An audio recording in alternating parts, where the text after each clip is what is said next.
The Legend Haunting of Summit Lake. In the small, tight-knit community of Weed, California, nestled beneath the towering, majestic Mount Shasta, there lived a girl named Ophelia. The village, known for its beautiful surroundings and serenity, was a place where everyone knew each other. Ophelia, though just an average teenage girl, was known for her infectious energy, her love for the ice, and like any other girl her age, for her obsession with boys.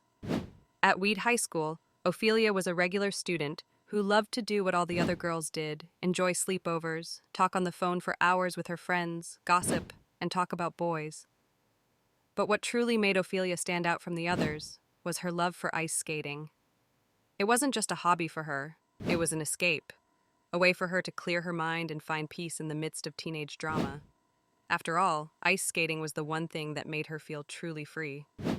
Ophelia's senior year brought an event she had been eagerly anticipating for months, prom night. She had spent weeks imagining what it would be like, the dress, the dancing, the excitement of it all. And when one of the most popular boys in school, Kyle, asked her to be his date, Ophelia could hardly contain her joy. For once, everything felt like it was falling into place. She was determined to make it the best prom night ever. She volunteered to help decorate the Weed High School gym, served on the prom committee, and poured every ounce of her energy into making sure the night would be spectacular. The evening of prom night, a cold Saturday in late April, Ophelia was a vision. Her dress, a shimmering silver creation that sparkled like the stars above, fit her perfectly. Her hair and makeup were flawless. She felt beautiful and ready for the magical night ahead. But as the night wore on, and the time for Kyle to arrive came and went, Ophelia's heart began to sink. He hadn't called, he hadn't shown. He had stood her up. The humiliation was too much. The night she had worked so hard for, the night she had dreamed about for months, was slipping away like water through her fingers. Ophelia stood in the gym, alone, as couples danced and laughed. Her spirit shattered. She couldn't bear to face her friends or the pitying looks they would surely cast her way. She slipped out of the gym unnoticed, her heart heavy with sorrow. She didn't want to go home to the empty house, to face the disappointment of her family, and to be reminded of the prom that was supposed to be her night of glory.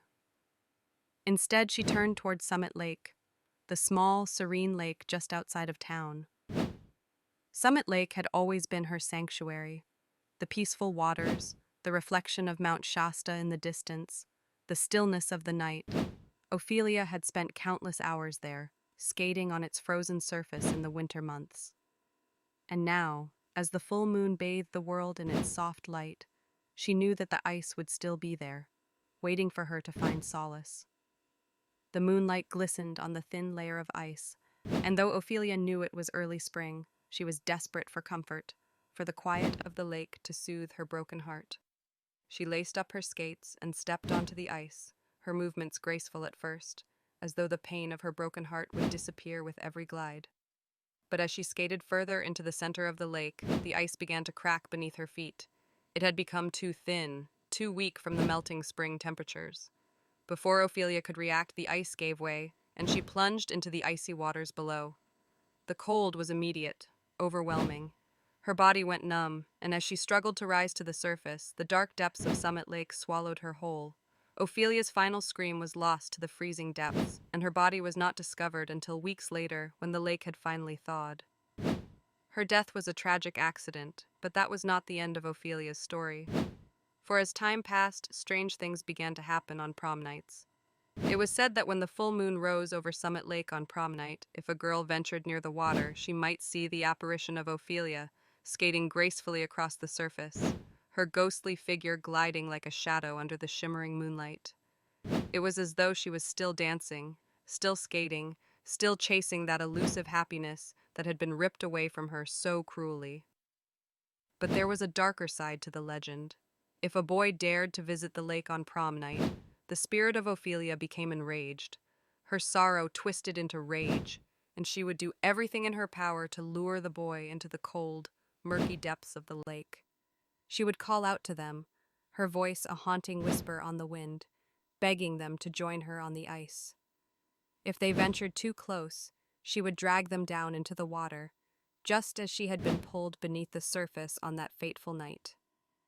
The legend told of strange occurrences that happened to those boys who dared to venture too close to the lake. Their cars would mysteriously break down, their phones would stop working, and strange sounds would fill the air, as though something, or someone, was watching them. Some boys even claimed to hear Ophelia's voice calling their names, drawing them toward the frozen lake. Many never made it out alive. Summit Lake, once a peaceful haven, had become the site of a terrifying legend.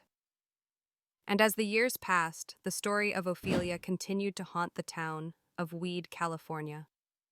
Teenagers still spoke in hushed tones about the ghostly figure who skated under the full moon, and warnings were passed down from one generation to the next. For some, it was just a story, a tale meant to thrill or scare. For others, the memories of the vanished boys who never returned from Summit Lake were enough to make them stay far, far away from the icy waters. The legend of Ophelia lived on, and every prom night, under the eerie glow of the full moon, her ghost still skated across Summit Lake, forever trapped between two worlds.